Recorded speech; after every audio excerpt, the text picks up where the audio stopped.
नमस्कार दर्शक बंधु सिद्धार्थ उत्सव स्वतंत्र कार्यक्रम संत श्री जगन्नाथ को स्वागत करुच्ची मु सोनालिसा।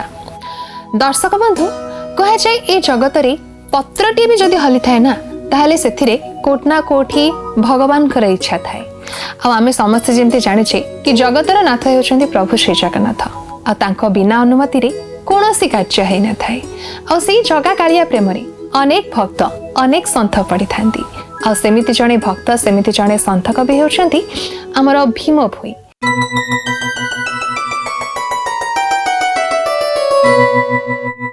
तेबे आज आमे तांको विषय आलोचना करबा हमर ए स्वतंत्र कार्यक्रम संत श्री जगन्नाथ रे।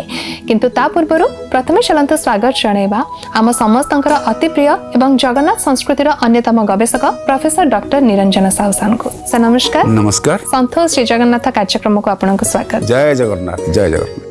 तेबे जमती सर आमे आज संत कवि भीम भोई विषय आलोचना करबा। जमती आमे जानिछु जे प्रथमरु से बहुत दारिद्रता भितरे तांकर जीवन काटी छंती। छोट बेलू से अंध तांकर दुई आखि को देखा जाएनी एवं ता सहित बहुत दुख कष्ट रे से आगो को बढ़ुछंती। भगवान को पाखरे से अनेक जो निर्गुण ब्रह्म अछंती तांको पाखरे से अनेक किछि कथा गुहारी करछंती। किंतु ता भितरे से आउ गोटे कथा भी गुहारी करछंती जे जो प्राणी माने अछंती तांकर केमिति दुख हरण हबो केमिति से माने भले रहबे केमिति तांको सब विपदरु रक्षा करिवे निर्गुण ब्रह्म से विषय में अनेक किछि कथा गुहारी करछंती। तबे से गुहारीटी कोन रहिछि टिके हम दर्शक बंधु मानन कोंतु। भीम भोई संत कवि आम ये माटीर जड़े महाकवि किभली भाव निवेदन करिसंती भगवान को पाखरे निर्गुण ब्रह्म को पाखरे निरुपाधि ब्रह्म को पाखरे तंकर सही पवित्र शास्त्र ग्रंथ होची स्तुति चिंतामणि और स्तुति चिंतामणिर सप्तविंश बोली रे लिखिसंती प्राणी को आरत दुख प्रमित देखु देखु के बासहु मो जीवन पछे नरके पड़ी थाऊ जगत उद्धार हेउ। निजे जेतले मनुष्य कष्ट पाए निजे जेतले कष्ट को मनुष्य देखि थाए अनुभव करि थाए सही व्यक्ति एभली कथा कहि पारिबो। कारण क्षुधा तृषा कले जे जीवन विकल रे झर पानी पीकी बंचुतिले महिमा स्वामींकर गुरु ब्रह्मंकर आशीर्वाद रे सिना से एते बड़ संपदर जहाँ को कहती विभूति निर्गुण ब्रह्मंकर विभूति प्राप्ति होइतिले किंतु दुख को पाइतिले दुखर लुह लहू को से चाखी थिले। एइथि से कहले मो प्राणींकर आर्त दुख को देखिकी सही पारुनी। हे प्रभु जदि पारुचंती समस्त दुख मोते दे दियंतु आउ ए जगत को उद्धार करंतु। एभली वाक्य प्रायतः कुत्रापि नाही कौन से स्थान रे एभली वाक्य नाही। एइथि जाति संघरे लेखा है कि अच्छी जाति संघरे कथा समस्त जे प्राणी को आरत दुख प्रमित देखु देखु के बास हो सही हुएनी। आम साधारण भाव में प्रिय दर्शक बंधु अन्यर दुख देखिले भावी दौ जे हाँ दुखरे पड़ी किंतु आमको एत स्पर्श करेनि। किंतु संत कवि भीम भोई से ही हूँ संत जी अन्यर दुख देखिले निजे विगलित हो जाए दुख पाई जाए। ये से स्तुति चिंतामणि लिखिं काहीं मु रहिबी केउठाकु जीवी बुद्धि दिशु नाही मोते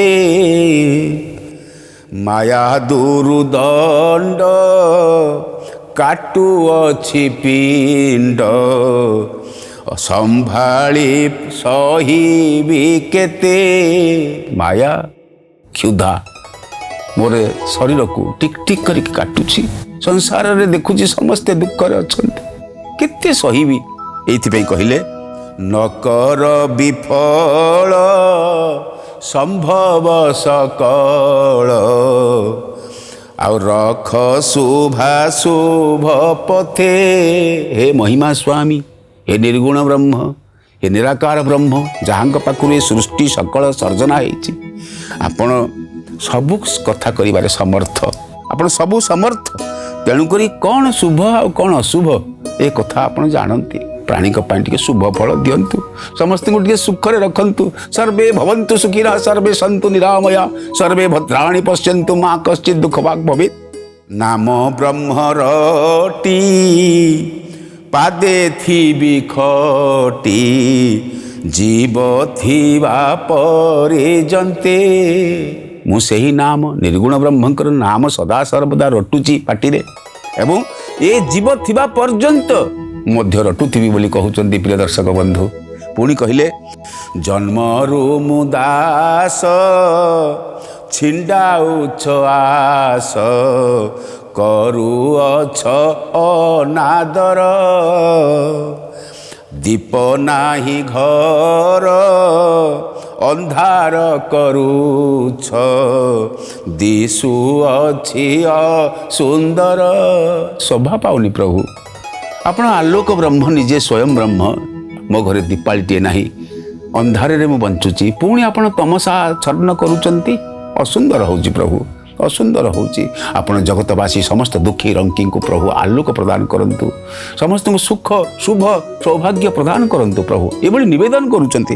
ପୁଣି କହିଲେ ସ୍ତୁତି ଚିନ୍ତାମଣିରେ ଅନେକ କଥା ଅନେକ ନିବେଦନ ଜଣାଇଛନ୍ତି ପ୍ରଭୁଙ୍କ ପାଖରେ, କାରଣ ସେ ନିଜେ ଦର୍ଶନ କରିଛନ୍ତି, ଦେଖିଛନ୍ତି ନିର୍ଗୁଣ ବ୍ରହ୍ମଙ୍କ ପାଖରେ ପାଇଛନ୍ତି, ଗୁରୁ ବ୍ରହ୍ମଙ୍କୁ ମହିମା ସ୍ୱାମୀଙ୍କୁ ଦର୍ଶନ କରିବାର ସୁଯୋଗ ପାଇଛନ୍ତି। ଏଇଥିପାଇଁ ଆଜ୍ଞା ପ୍ରଭୁଙ୍କ ପାଖରେ ସେ ନିବେଦନ ହିଁ କରୁଛନ୍ତି ଯେ ଯୋଉ ସକଳ ଜୀବ ଆନନ୍ଦିତ ରୁହନ୍ତୁ, ସୁଖରେ ରୁହନ୍ତୁ, ଏଇ ମୋର କାମନା। ଆଜ୍ଞା ସେମିତି କହିଲେ କି ସନ୍ଥ କବି ଭୀମ ଭୋଇ ନିର୍ଗୁଣ ବ୍ରହ୍ମଙ୍କ ପାଖରେ ସବୁ ପ୍ରାଣୀମାନଙ୍କ ପାଇଁ କି ଗୁହାରି କରୁଛନ୍ତି କି ସମସ୍ତେ ଭଲରେ ରୁହନ୍ତୁ, ତାଙ୍କର ଯାହା ଯେତେ ଦୁଃଖ ଅଛି ସବୁ ତମେ ମତେ ଦେଇ। କିନ୍ତୁ ତା ସହିତ ସେ ଦଶାବତାର ସ୍ତୁତି ବି କରିଛନ୍ତି। ଆଜ୍ଞା ଟିକେ ସେଇ ବିଷୟରେ ଆମ ଦର୍ଶକ ବନ୍ଧୁଙ୍କୁ ପ୍ରିୟ ଦର୍ଶକ ବନ୍ଧୁ, ଆମେ ଦଶାବତାର ସ୍ତୋତ୍ର ସମ୍ପର୍କରେ ନିଶ୍ଚିତ ଭାବରେ ଜୟଦେବ ଗୋସ୍ୱାମୀଙ୍କର ସ୍ତୁତି ପ୍ରଳୟ ପ୍ରୌଧି ଜଳେ ଧୃତ ବାନେ ଶିବେଦମ୍ ଏକଥା ଶ୍ରବଣ କରିଛେ। ଜୟଦେବ ଗୋସ୍ୱାମୀ ଦ୍ୱାଦଶ ଶତାବ୍ଦୀରେ ରଚନା କରିଛନ୍ତି ମହାପ୍ରଭୁ ଜଗନ୍ନାଥଙ୍କୁ ନେଇ ଦଶାବତାର ସ୍ତୋତ୍ର, କିନ୍ତୁ ଊନବିଂଶ ଶତାବ୍ଦୀରେ ଦ୍ୱାଦଶ ଶତାବ୍ଦୀରେ ଜୟଦେବଙ୍କ ଦଶାବତାର ସ୍ତୋତ୍ର ଅଛି, କିନ୍ତୁ ଊନବିଂଶ ଶତାବ୍ଦୀରେ 1850 ମସିହାରେ ଜନ୍ମଗ୍ରହଣ କରିଥିବା ସନ୍ଥ କବି ଭୀମ ଭୋଇ ମହିମା ସ୍ୱାମୀଙ୍କ ଆଦେଶରେ ରଚନା କରୁଥିଲା ବେଳେ ଦଶାବତାର ସ୍ତୋତ୍ରଟି ମଧ୍ୟ କରିଛନ୍ତି। ଶୁଣିବା ସେ ସମ୍ପର୍କରେ ଲେଖିଛନ୍ତି। ଦୈତ୍ୟ ଶଙ୍ଖାସୁର ବ୍ରହ୍ମା ବେଦ ଗର୍ତ ଆଉ ବଳେ ନେଇ ଗଲା ହରି ନଥିଲେ ଯେ କେହି ଉଦ୍ଧରିଲେ ସେହି ମତ୍ସ୍ୟ ଅବତାର ଧରି। ଲେଖିଲେ ସନ୍ଥ କବି ଭୀମ ଭୋଇ ଲେଖିଲେ ଯେ ନିଶ୍ଚିତ ଭାବରେ ପ୍ରଭୁ ଆପଣ ଯେତେବେଳେ ଦୈତ୍ୟ ଶଙ୍ଖାସୁର ବ୍ରହ୍ମାଙ୍କର ଯେଉଁ ବେଦ ରଚନା ହେଲା, ପ୍ରଥମ ଗ୍ରନ୍ଥ ପ୍ରଥମ ଶାସ୍ତ୍ର ବେଦ ଯାହା ଅପୌରୁଷେୟ, ସେଇ ଅପୌରୁଷେୟ ଗ୍ରନ୍ଥକୁ ଯେତେବେଳେ ଶଙ୍ଖାସୁର ହରଣ କରିକି ନେଉଥିଲା, ପ୍ରଭୁ ଆପଣ ମତ୍ସ୍ୟ ଅବତାର ହେଇଥିଲେ। କାହାକୁ ଉଦ୍ଧାର କରିଥିଲେ ନା ବେଦକୁ ଉଦ୍ଧାର କରିଥିଲେ। ଏ ହେଲା ପ୍ରଥମ କଥା। ପୁଣି ଲେଖିଲେ ପ୍ରଥମ ହେଲା ମତ୍ସ୍ୟ ଅବତାର, ପୁଣି ଦୁଇରେ ଲେଖିଲେ ଦେବ ଦାନବ ଯେ ମନ୍ଦର ଗିରିବର ପକାଇ କ୍ଷୀର ସିନ୍ଧୁର ଆଉ ଯେଡ଼େ ବଡ଼ ଭାର ପୃଷ୍ଠରେ ବହିଲ ହୋଇ କୁର୍ମ ଅବତାର। ଦଶ ଅବତାର ମଧ୍ୟରେ ଦ୍ୱିତୀୟ ଅବତାର ହେଉଛନ୍ତି କୁର୍ମ ଅବତାର, ଯାହା ଆମର ଜୟଦେବ ଗୋସ୍ୱାମୀଙ୍କର ପ୍ରଳୟ ପୌଧି ଜଳରେ ଅଛି। ଠିକ୍ ସେଇଭଳି ଭାବରେ ଆମର ତ ସମୟ କମ୍ ଅଛି ନା, ସେଇ ଅର୍ଥରେ ଆମେ ତାଙ୍କରି କଥାଟା ଶୁଣିବା। ଦ୍ୱିତୀୟ କଥାଟି ହେଉଛି ଯେତେବେଳେ ସମୁଦ୍ର ମନ୍ଥନ କରାଗଲା, ଆଉ ବିଶେଷ ଭାବରେ ମନ୍ଦର ପର୍ବତକୁ ନେଇକି ଯେତେବେଳେ ସମୁଦ୍ର ମନ୍ଥନ କରିବାକୁ ଗଲେ, ମନ୍ଦର ପର୍ବତକୁ କିଏ ଧରିବ?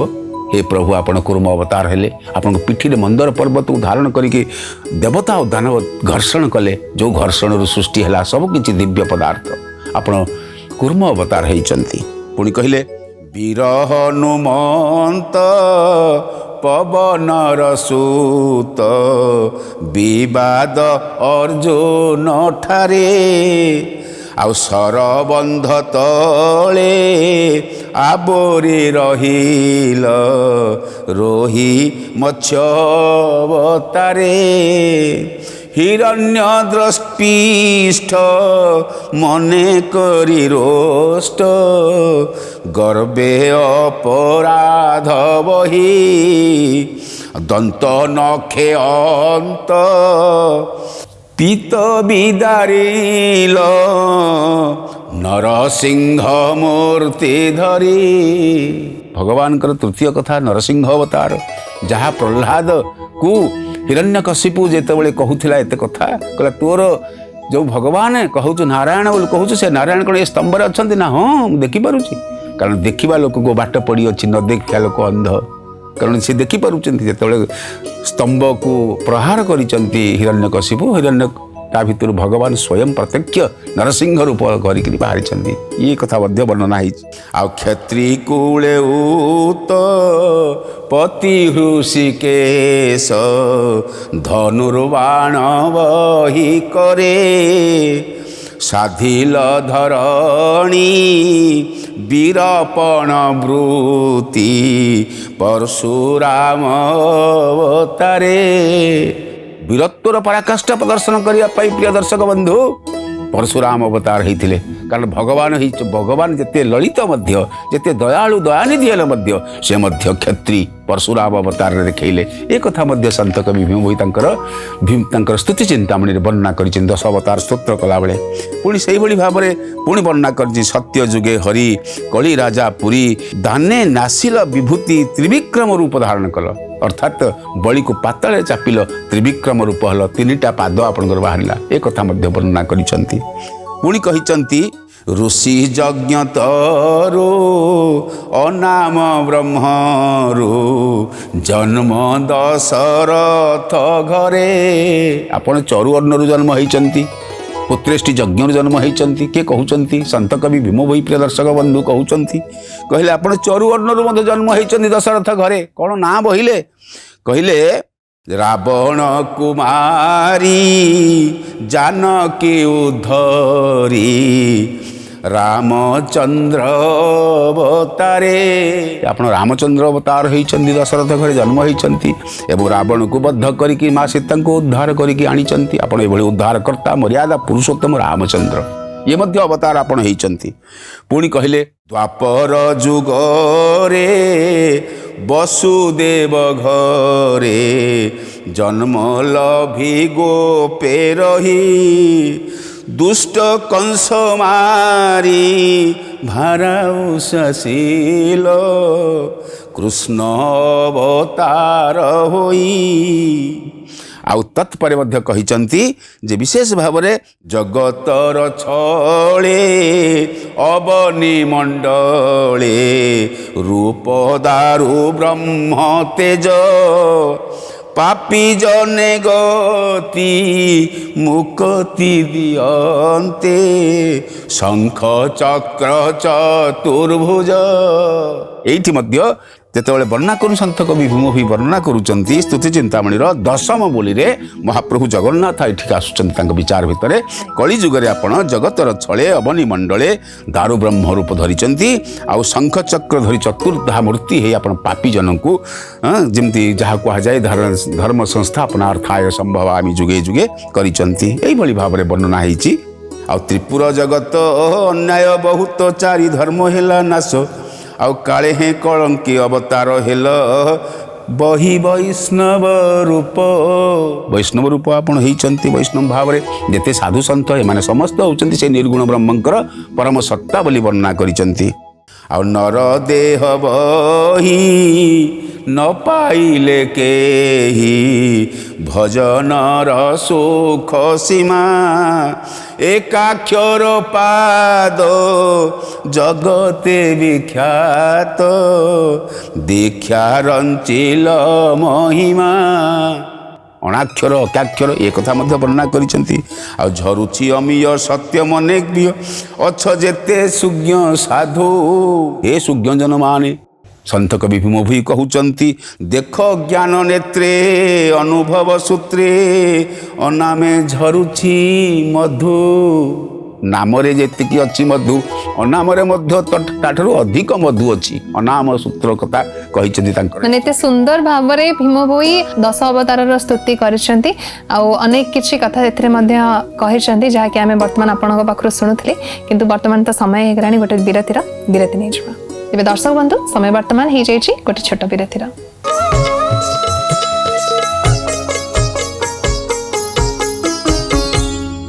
ବିରତି ପରେ ପୁଣି ଥରେ ଆପଣ ସମସ୍ତଙ୍କୁ ସ୍ୱାଗତ କରୁଛି ଆମର ଏହି ସ୍ୱତନ୍ତ୍ର କାର୍ଯ୍ୟକ୍ରମ ସନ୍ଥ ଓ ଶ୍ରୀ ଜଗନ୍ନାଥକୁ। ଆଜି ଆମେ ଆଲୋଚନା କରୁଛେ ମହାପ୍ରଭୁ ଶ୍ରୀ ଜଗନ୍ନାଥ ଓ ସନ୍ଥ କବି ଭୀମ ଭୋଇଙ୍କ ବିଷୟରେ। ତେବେ ସାର୍ ବିରତି ପୂର୍ବରୁ ତ ଦଶ ଅବତାର ସ୍ତୁତି ବିଷୟରେ ଆମେ ଆଲୋଚନା କରୁଥିଲେ, କିନ୍ତୁ ତା ସହିତ ଅଲେଖ ନିରାକାରଙ୍କର ସ୍ୱରୂପ ବିଷୟରେ ବି ସନ୍ଥ କବି ଭୀମ ଭୋଇ ବର୍ଣ୍ଣନା କରିଛନ୍ତି। ଆଜ୍ଞା कौन वर्णन से न करिसंती निर्गुण ब्रह्म संपर्क में आम विशेष भाव जी कथा संपर्क में टिके अंत श्रुति चिंतामणि कारण गोटे प्रामाणिक ग्रंथ हूँ श्रुति चिंतामणि श्रुति चिंतामणि किसी कथा आम चर्चा करुचे अलेख ब्रह्म संपर्क में निराकार ब्रह्म संपर्क में से अनेक स्तुति कला भाई कथा कहते क्या संपर्क ना निराकार ब्रह्म संपर्क निराकार ब्रह्म संपर्क में आपण मैंने निश्चित भाव जानती न जानती नुहे कारण तांकर पाद पानी नाही पाद पानी नाही तांकु धरिब किए प्रायतः गाँ गहली रे समस्ते ये भजन को गान करती खंजणी धरिकी भजन को गान करती कहले पाद नाही कि पानी नाही तांकर कहार ना अलेख ब्रह्मंकर निर्गुण सत्तांकर बा निर्गुण निराकार ब्रह्मंकर तांकर पाद नाही कि पानी नाही कहले पाद पानी नाही तांकु धरिब किए एमंत ब्रह्म स्वरूप देखा न जाए पाद पानी नाही तांक कहले एमितिया ब्रह्म किए अच्छी जार पाद नहीं कि गोड़ नहीं कि हाथ नहीं एक प्रथम तांकर हाथ गोड़ नहीं आकार प्रकार नहीं से निराकार आम ए जानिले पुणी कहले नाही ताकत नाही तांक पेट अंटा फिटाई कहूछि गोटा नर देह बही तांकु कलिबा नहे मनीष जन्म पाइक कली हबनी वर्णना करी हबनी कही हबनी निर्गुण ब्रह्म किए तांकर स्वरूप कौन अलेख ब्रह्म किए तांकर स्वरूप कौन आकार थिले तो वर्णना करिबे जरा आकार ही नहीं वर्णना कोन करिबे पुणी कहले तांक परि शांति पणे निराकार ब्रह्म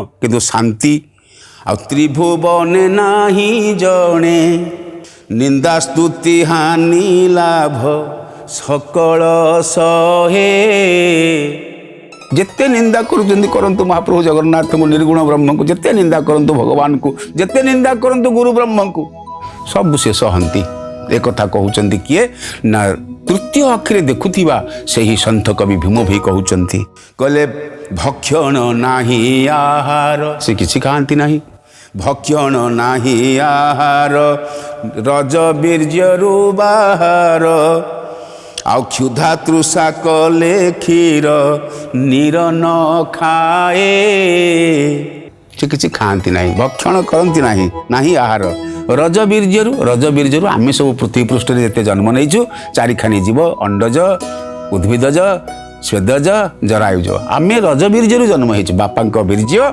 मार रजरु आम जन्म हो किंतु सी रज बीर्यरु जन्म हो ना सी प्रकट हुअंती न लागई अंगे धूली विराजी दिशई झली निद्रा घुमाइले उभा आसने शुए तांकर मध्य शयन मध्य नाही जदि पारि घुमाई जीवे अनुक्रम इच्छा रे आसंती भ्रमी जगत भाव को प्रेमी शुणी चाहिबा को कर्ण चक्षु न थाए शुणिया पई कान नाही किंबा देखिया पई आखि मध्य नाही एई होची स्वरूप लेखंकर किंतु से सबु शुणंती सबु देखंती एवं चालंती एवं धरंती जेमति कहैछि पाद पानी नाही तांक धरिब किए तेबे नाही मुख जिह्वा नासा उत्तर न दिए भाषा आम जिते प्रश्न पचारू दुई को पणिकिया पढ़ंतु भाषा नाही से कहती नाही भाषा से कहती नाही कौन कहती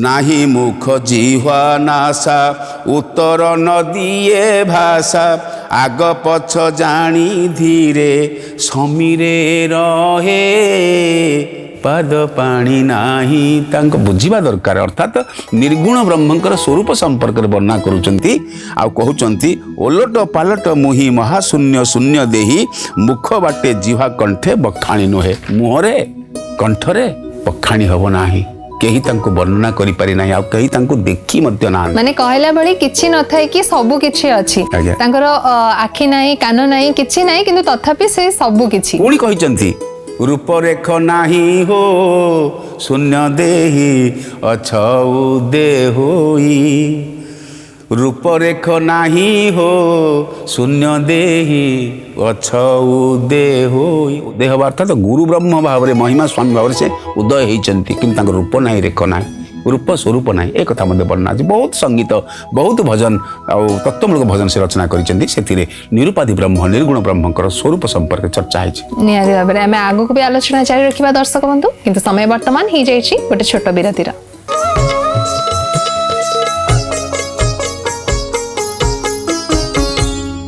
विरति पर पुणी थे आपण समस्त को स्वागत करुच्ची आम स्वतंत्र कार्यक्रम सन्थ और श्री जगन्नाथ को आज आम आलोचना करुचे महाप्रभु श्री जगन्नाथ और सन्थ कवि भीम भोई विषय तेज सर जमी कहुए कि भगवान पाखे सबकि समर्पण करदे कथा तो भीम भोई ये कौन कहते भक्तटी भगवान पाखे कौन समर्पण करवा उचित और सी निजे कौन भगवान पाखे समर्पण कर बहुत चमत्कार कारण जीवन भितर आम अंत पक्षे प्रिय दर्शक बंधु से तो निर्गुण निरुपाधि ब्रह्म से तो अलेख निरंजन पुरुष कलंकहीन पुरुष तांका संपर्क किए बा वर्णिब तेरे बड़ कथाटी हूँ आम समर्पण करने को अच्छी निजक समर्पण करने को अच्छी सन्थ कवि भीम भोई रचनार किभली समर्पण करिसेंती कारण सबुठारु दुईटी हूँ बाट बा पथ गोटे हूँ जोग पथ आ गोटे हूँ समर्पण पथ जी समर्पण करिछि भक्ति रे से समर्पित होइछि आसंतु सन्थ कवि भीम भोई किभली समर्पण करिसेंती टिके कथा तांका संपर्क रे सुनिबा समर्पी देली पाइल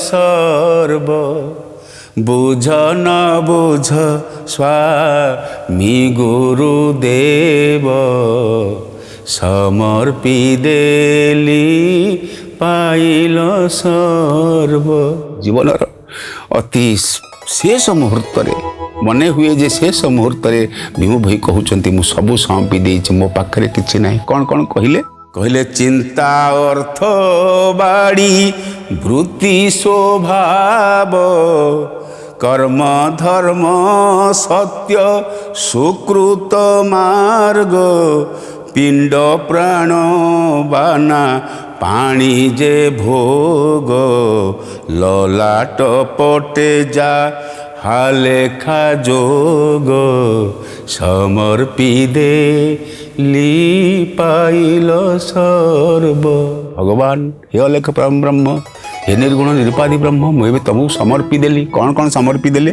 कहले मो चिंता को प्रथम समर्पी दउची पुणी कहले मोर अर्थ को समर्पी दउची जदि किछि मो पाखरे अर्थ रही जाछि टंका पैसा रही ताकू मध्य संपत्ति की देई देली आ मोर जदि घर थाए से घर को समर्पी देली आ जदि वृत्ति किछि थाए चाकरी बाकरी इत्यादि थाए से वृत्ति की समर्पी देली आ मोर स्वभाव को मध्य समर्पी देली मोर भल स्वभाव हो कि मंद स्वभाव हो से सब स्वभाव को समर्पी देली आहु मोर कर्म को समर्पी देली मो धर्म को समर्पी देली आउ मोर सुख को समर्पी देली आउ सुकृत को मध्य समर्पी देली जदि मु किछि कर्म भल कर्म करिथाय सेति जो फल से फल को मध्य समर्पी देली भगवत गीता रे कहा नहीं भगवत गीता रे कहा हैछि जे सर्वधर्मान परित्यज्य मामेकं शरणं व्रज अहं त्वां सर्व पापेभ्यो मोक्षयिष्यामि मा सूचना करे ना मते सब किछि समर्पण करि दे एथिपाई कहले जे पिंड प्राण बाना सब समर्पी देइचंती शेष संगीत जेमिति मने आउ सदा अपराधी अटई जीव नाम भजीवाकू नाही मो भाग्य भासु अछि मुज लाभवर्णव गुरुपाद बिल अटई नाव समर्पी देली पाइल सर्व प्रभु सबू दे दउची मोर आपण सबू पाइले तो कहतु पुणी कहउचंती मु सदा अपराधी मु सबू बेले दोष करूची प्रभु सबू बेले भूल करूची त्रुटि करूची माया भितर आबद्ध है कि केते बेले कौन करिथि प्रभु आउ नाम भजिबा को मोर मध्य समय नाही प्रभु आपण कहिचंती नाम रे मुक्ति नाम मध्य भजी पारुनी प्रभु सबू देई दउछि आउ मु सदा सर्वदा अपराधी आउ हे गुरुदेव मु मोर सबु किछि भितरे आपनकर पाद पद्म सबु किछि समर्पी देइछि आ मोर किछि नाही जेतेबेले समर्पी देवा कथा कहउचंती निजर देह निजर वृत्ति निजर बाड़ी सर्वांग को समर्पी देइचंती से गुरु ब्रह्म महिमा स्वामी को पाद पद्म रे संत कवि भीम भोई निहाती भाव अति सुंदर कथा बहुत किसी सुंदर विषय भी आम आज जानापी कि पाइले निराकार ब्रह्म और ता सहित सन्थ कवि भीम भोई विषय में तो आशा करुच्ची आज अध्याय आम दर्शक बंधु मानक निहाती भाव में भल ही लगी किंतु वर्तमान तो समय हो गला दर्शक बंधु आमको विदाय नहीं जावाक पड़ो हेले पुणी थे आपण मान पाखक फेरबू आम ये स्वतंत्र कार्यक्रम सन्थ और श्री जगन्नाथ नहीं रोचु नमस्कार जय जगन्नाथ।